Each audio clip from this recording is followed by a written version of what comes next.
In the cold winter days of early 2026, the streets of Iran have become battlegrounds once again. Not the kind with tanks and trenches, but something perhaps more dangerous to those in power. Ordinary people who have decided they no longer fear the consequences of speaking out.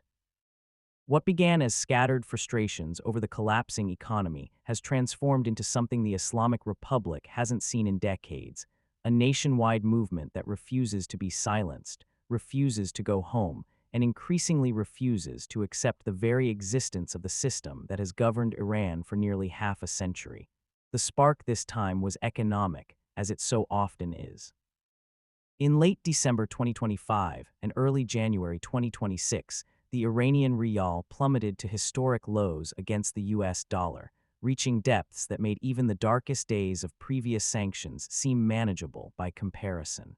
For ordinary Iranians, this wasn't just an abstract economic indicator scrolling across news tickers. It was the difference between feeding their families or not, between affording medicine or watching loved ones suffer, between maintaining any semblance of middle-class dignity or sliding into poverty. The currency collapse was the final straw in a series of economic catastrophes that have defined life in Iran for years now. But what makes this moment different from countless other protests over the past 2 decades is how quickly the economic grievances transformed into explicitly political demands. Within days, chants that might have started with complaints about prices and inflation became something far more dangerous to the regime, direct calls for the overthrow of Supreme Leader Ayatollah Ali Khamenei himself. Death to the dictator echoed through cities large and small. Protesters openly called for the end of the Islamic Republic, not its reform, not its moderation, but its complete dismantling. This represents a fundamental shift in Iranian street politics, a crossing of a line that for years seemed too dangerous to approach. The government's response has been as brutal as it has been predictable. Security forces have deployed with tear gas, batons, and increasingly, live ammunition. The Basij, the paramilitary volunteer militia that serves as the regime's shock troops during domestic unrest, has been mobilized across the country. Videos circulating on social media show plainclothes agents beating protesters, security forces firing directly into crowds, and the aftermath of confrontations that have left people bleeding in the streets. The exact death toll remains uncertain, as it always does in situations where the government controls most information channels, but reports confirm multiple fatalities in cities across Iran. One death in particular has become a rallying cry for the movement. In Marvdasht, a city in Fars province in southern Iran, a protester named Qadadad Sharifi was shot and killed during demonstrations. His death sparked immediate and massive reactions. Thousands gathered for his funeral, but rather than a somber burial, it became a protest in itself.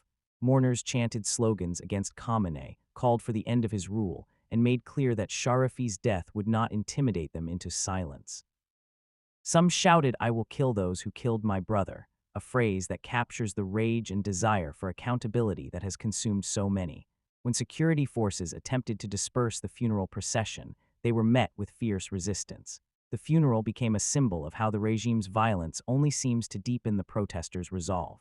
Similar scenes played out in Khorramabad, a city in Lorestan province, where another protester was killed by government forces. At his burial, regime security agents showed up, perhaps expecting their presence would prevent the gathering from becoming political. Instead, their appearance triggered exactly what they feared. Mourners began chanting anti-government slogans, and when security forces tried to suppress them, they opened fire. The images that emerged from these funerals show something remarkable and terrifying. Iranians who are no longer willing to mourn their dead quietly, who insist on turning even their grief into resistance. The protests have not been confined to any single region or demographic. They have erupted in Tehran, the capital, where the regime always fears demonstrations, most because of their visibility and symbolic power. They have spread through smaller cities and towns, where the economic pain is often even more severe than in urban centers. Fars province, Lorestan province, and numerous other regions have seen sustained demonstrations. What connects these geographically dispersed protests is a shared sense that the current system is beyond repair, that incremental change is a fantasy, and that only fundamental transformation can address Iran's deep crises.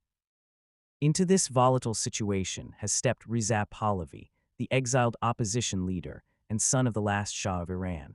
Pahlavi's role in Iranian politics has always been complicated and contested. For many Iranians, particularly older generations who remember the monarchy's overthrow in 1979, the Pahlavi name carries heavy and often negative historical baggage.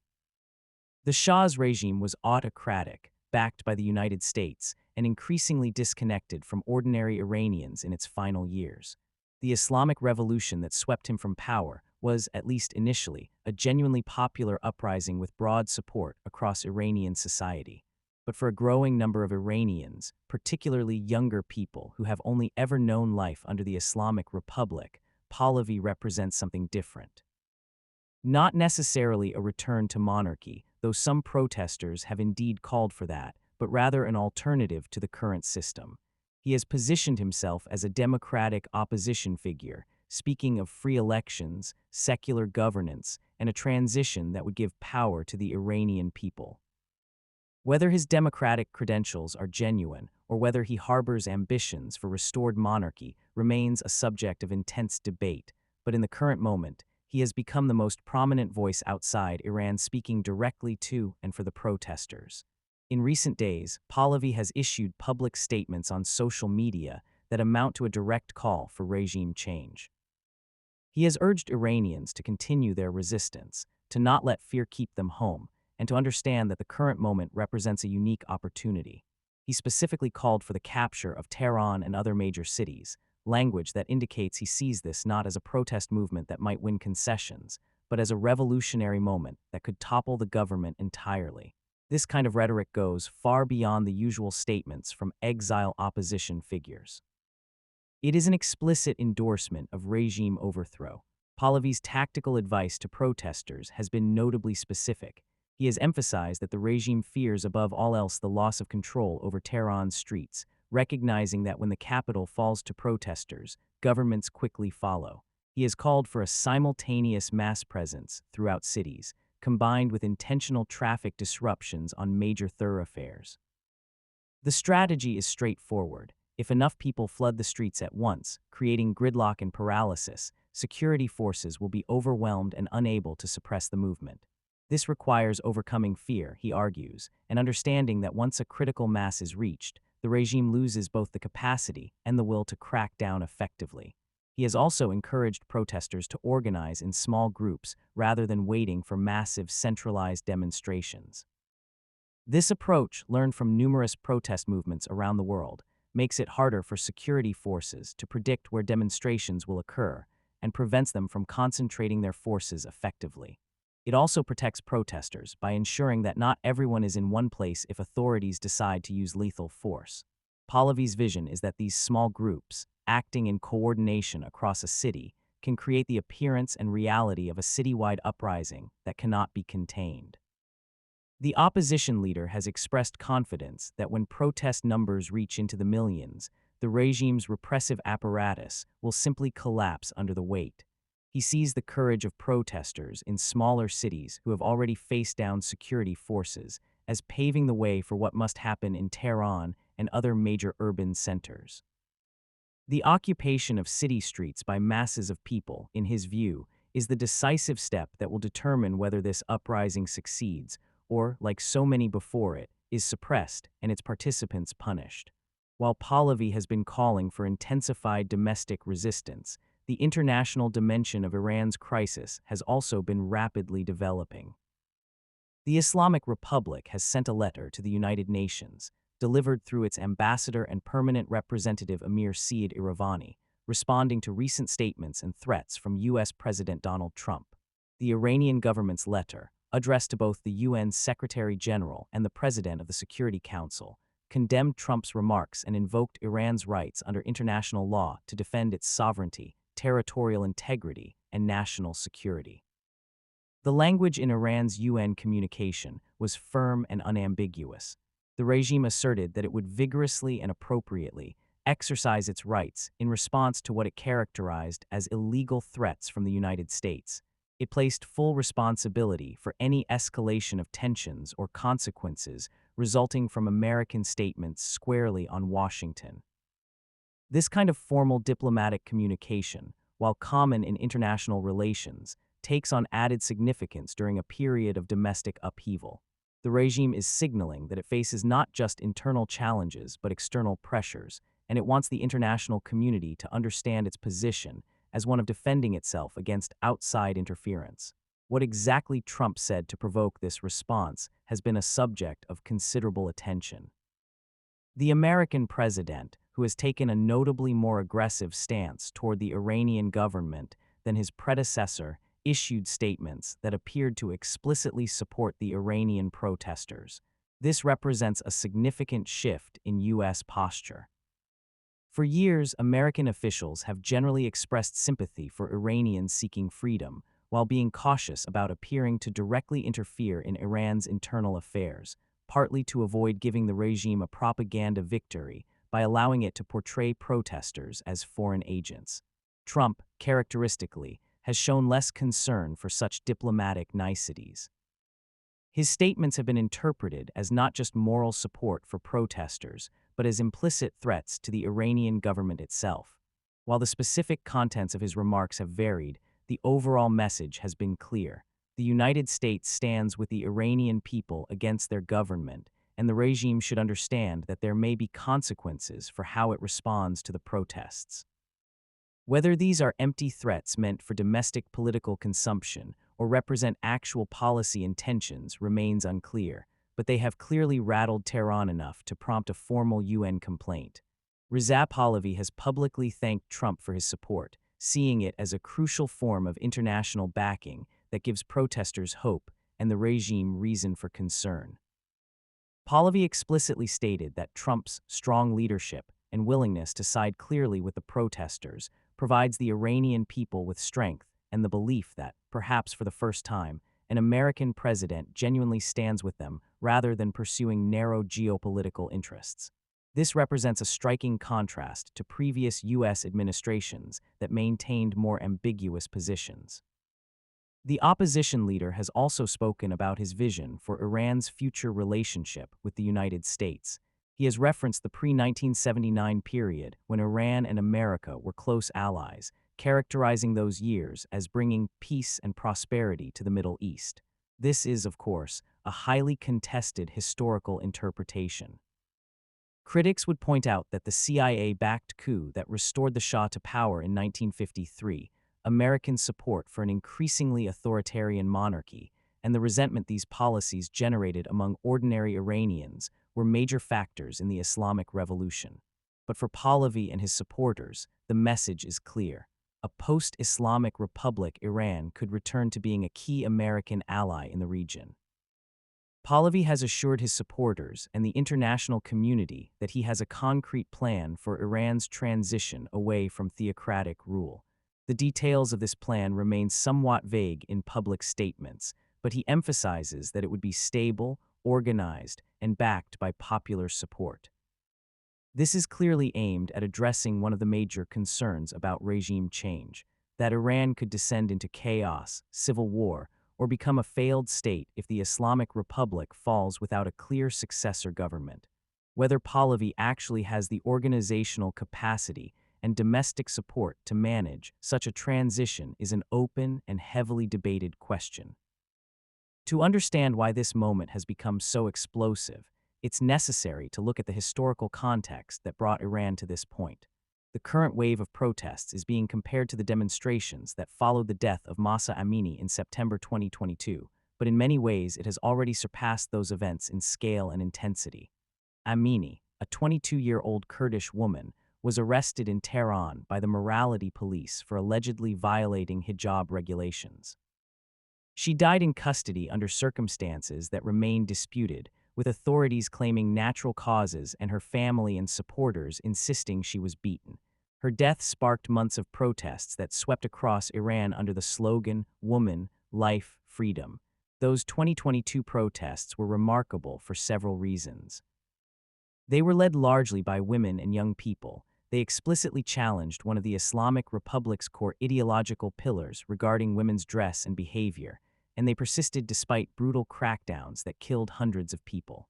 The regime eventually managed to suppress that movement through overwhelming force, mass arrests, show trials, and executions of protesters on charges like waging war against God. But the underlying grievances never disappeared, and the brutality of the suppression only deepened the alienation between the government and large segments of Iranian society. What we're seeing in early 2026 appears to be those simmering resentments boiling over once again, but this time with even broader demands.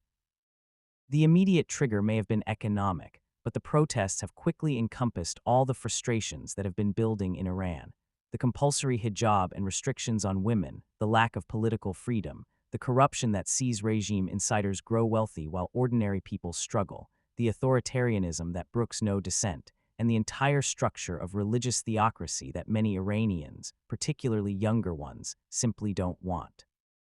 The economic situation that provided the immediate spark for these protests cannot be understated.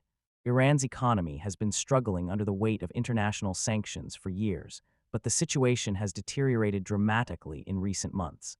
The rial's collapse means that imported goods become impossibly expensive, that savings are wiped out, that anyone whose income is in rials but whose expenses include anything imported faces an impossible squeeze. Inflation has made even basic necessities increasingly unaffordable for many families. Unemployment remains high, particularly among young people, and the perception, fair or not, is that while ordinary Iranians suffer, regime officials and those connected to the Revolutionary Guards live in comfort. The government's initial response to the economic protests was a mixture of acknowledgement and threat. Officials stated that they recognized the protests and would listen with patience even if confronted with harsh voices, language that suggested a willingness to hear grievances. But simultaneously, security forces were deployed, the Basij was mobilized, and the crackdowns began. This mixed messaging is typical of the Islamic Republic when facing domestic unrest. Verbal gestures toward tolerance combined with actual repression, a strategy that perhaps once worked to split moderates from radicals, but increasingly seems to convince everyone that the government's promises are empty. As the protests have grown and become more explicitly anti-regime, the government's response has hardened. The deployment of the Basij is particularly significant. This volunteer paramilitary force, operating under the Revolutionary Guards, has historically been the regime's tool for suppressing internal dissent. Basij members are drawn from the regime's most ideologically committed supporters, and they have been involved in some of the worst violence against protesters in past uprisings. Their presence in cities across Iran signals that the government sees this as a serious threat, requiring its most reliable enforcers. Videos emerging from protest sites show the Basij and other security forces not just dispersing crowds, but engaging in active brutality. Footage shows agents beating protesters with batons, firing tear gas into residential areas, and in some cases using live ammunition directly against demonstrators. Other videos show security forces tearing down anti-government banners and attempting to intimidate communities that have been centers of protest. The regime clearly hopes that sufficient violence will convince people that the cost of protesting is too high, but so far, that calculation doesn't appear to be working. If anything, each act of violence, each death, seems to generate more anger and more determination. The funerals of killed protesters have themselves become protests, creating a cycle where the regime's attempts at suppression generate new reasons for resistance. This is the pattern that has undone authoritarian governments in the past. When violence stops intimidating people and instead radicalizes them, the government has lost its most effective tool. The chants and slogans coming from the protests reveal their evolution and radicalization. Early economic protests might have called for better policies or targeted blame at specific officials. But the current movement uses slogans like "Death to the Dictator," directly attacking Khamenei, and "Death to Khamenei," removing any ambiguity about who they mean. Some protesters have explicitly called for the restoration of the monarchy, chanting pro-Pahlavi slogans and expressing nostalgia for the pre-revolutionary era.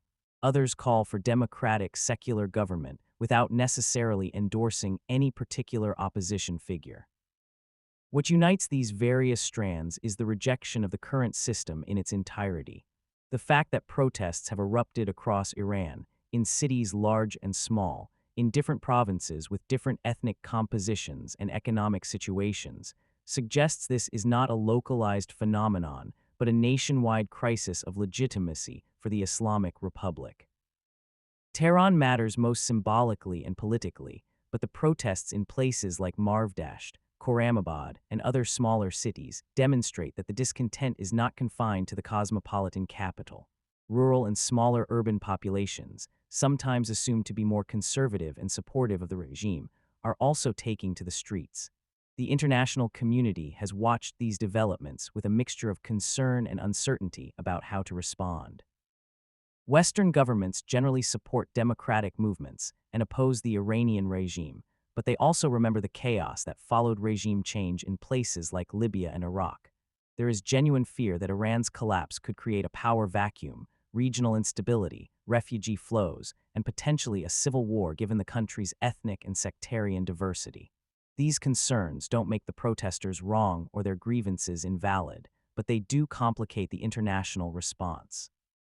Regional powers have their own interests. Some Arab Gulf states, particularly Saudi Arabia and the UAE, have been longtime rivals of Iran and would welcome anything that weakens the Islamic Republic. But they also fear instability and the potential for Iranian chaos to spill over into their own countries. Turkey, which has complex relationships with various Iranian ethnic groups and shares a border with Iran, watches nervously. Russia and China, which have grown closer to Iran as it has been isolated from the West, presumably prefer the status quo but may be preparing for various contingencies. Israel's position is perhaps the most straightforward. It has long viewed the Islamic Republic as its most serious strategic threat and would likely welcome its downfall. Israeli officials have generally been more openly supportive of Iranian protesters than most Western governments, and there have been allegations, never conclusively proven, of Israeli intelligence operations aimed at destabilizing the Iranian government. If these protests did lead to regime change, Israel would view it as a dramatic improvement in its security situation. But ultimately, what happens in Iran will be decided by Iranians themselves, not by external powers. The protesters in the streets are the ones risking their lives. The security forces are the ones who must decide whether to continue following orders to shoot their fellow citizens. The middle-ranking officials and Revolutionary Guards commanders are the ones who will determine if the regime can hold together or if defections begin to cascade.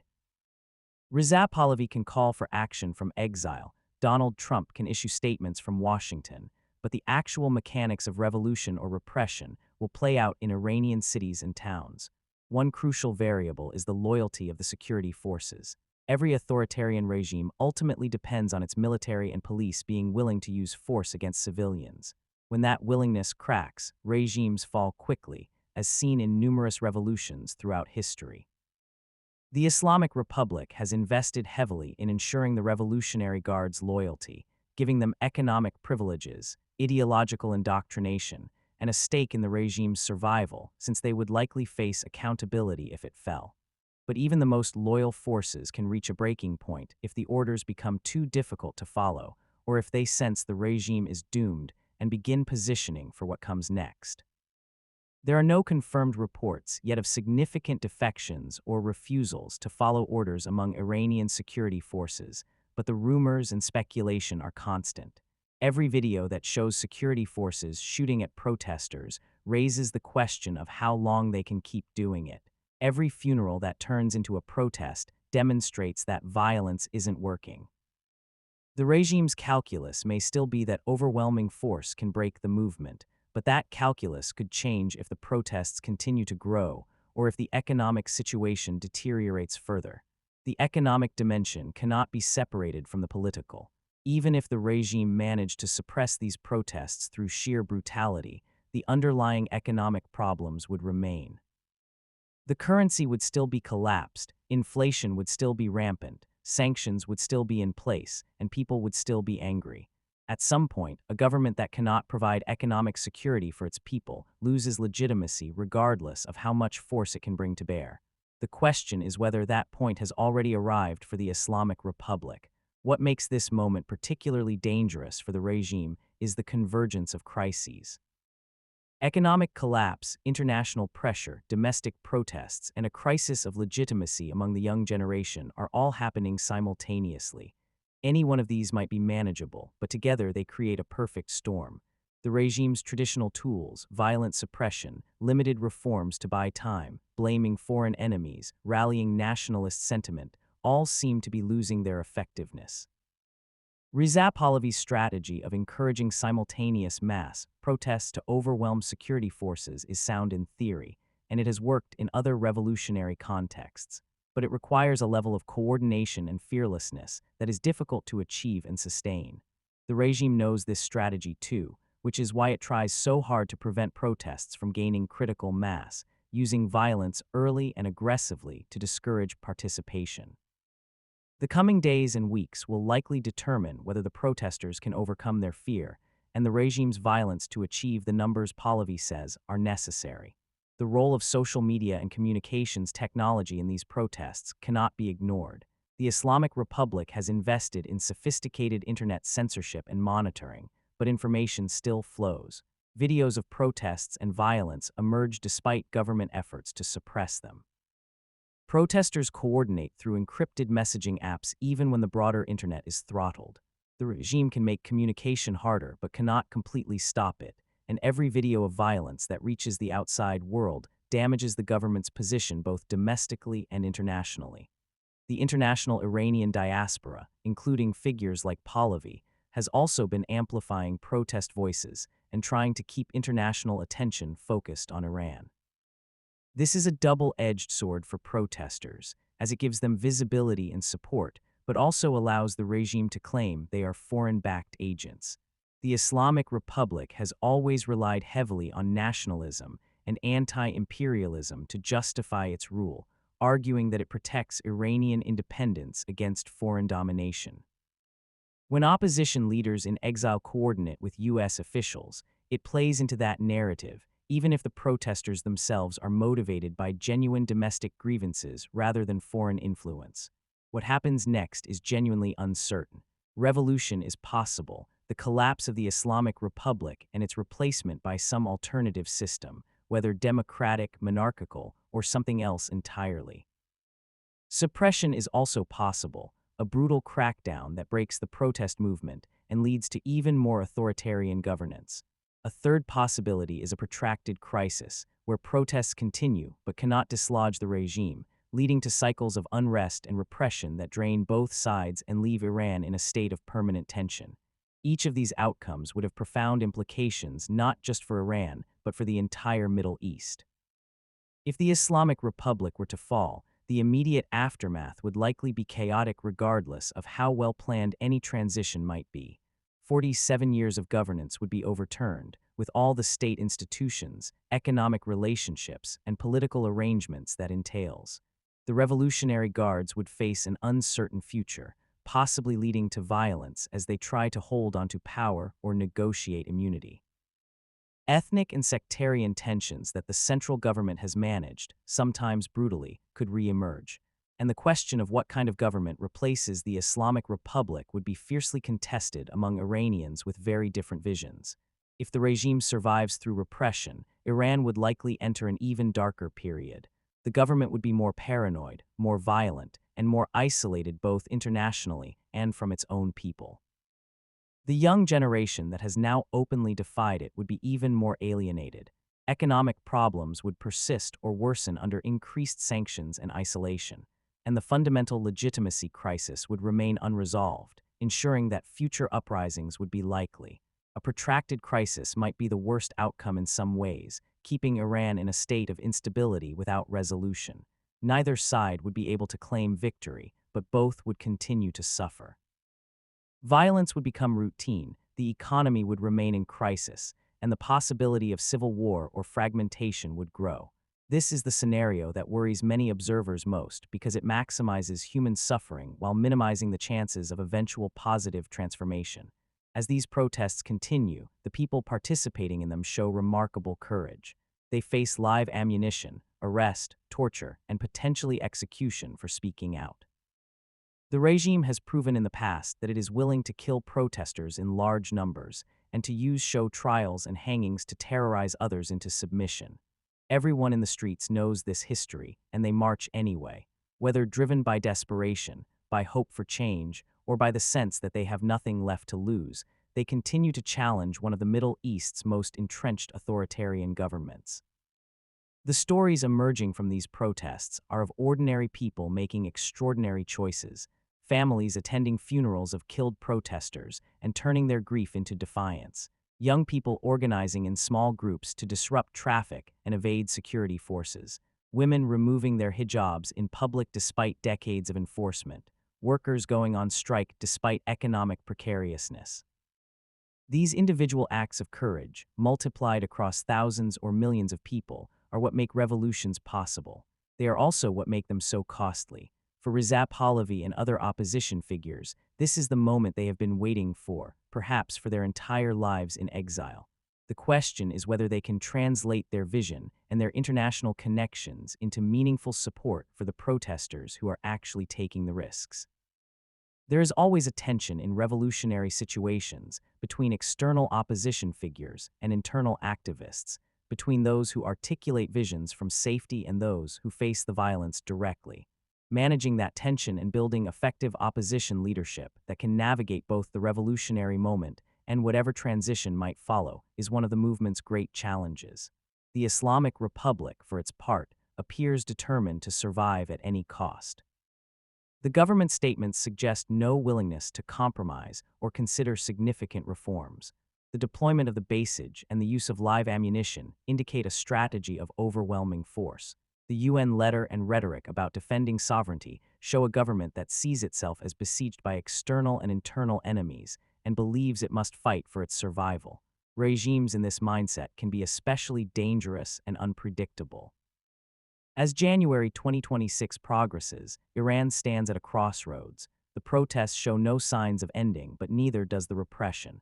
Reza Pahlavi continues to call for escalation and regime overthrow. Donald Trump's administration has signaled strong support for the protesters. The economy continues to deteriorate, and every day brings new reports of protests, violence, and deaths. The situation is fluid, dangerous, and potentially transformative. For the people of Iran, these are not abstract political developments, but matters of daily life and death. They face choices about whether to join protests, how to protect their families, whether to hope for change, or simply try to survive. The courage many are showing is extraordinary, but so is the price they are paying. Each funeral becomes a protest, each protest risks more funerals, and the cycle continues. The coming weeks will likely determine whether this uprising can sustain itself and grow to the point where it becomes unstoppable, or whether the regime's violence will once again prove sufficient to break the movement. Both sides are committed, both sides believe they cannot afford to lose, and both sides are willing to accept significant costs. This is the recipe for historic change or historic tragedy, and quite possibly both. What is already clear is that the Islamic Republic faces a legitimacy crisis unlike anything since its earliest days. Millions of Iranians, particularly young people who represent the country's future, have rejected its ideology, its governance, and its very existence. Even if this specific protest wave is suppressed, that underlying rejection will not disappear. The question is not whether Iran will change, but when and how, through negotiated transition or violent upheaval, through reform or revolution. The protesters in the streets have decided they cannot wait any longer, and they are demanding change now, regardless of the consequences. The current developments in Iran as of early January 2026 involve nationwide protests sparked by economic collapse that have evolved into calls for regime overthrow, with opposition leader Reza Pahlavi calling for mass mobilization and U.S. President Trump expressing support for protesters, while the Islamic Republic responds with violent suppression that has killed multiple demonstrators. Information is drawn from contemporary reporting on Iranian protests, statements from opposition figures and government officials, and verified social media documentation of events, though the rapidly evolving situation means some details remain uncertain or contested.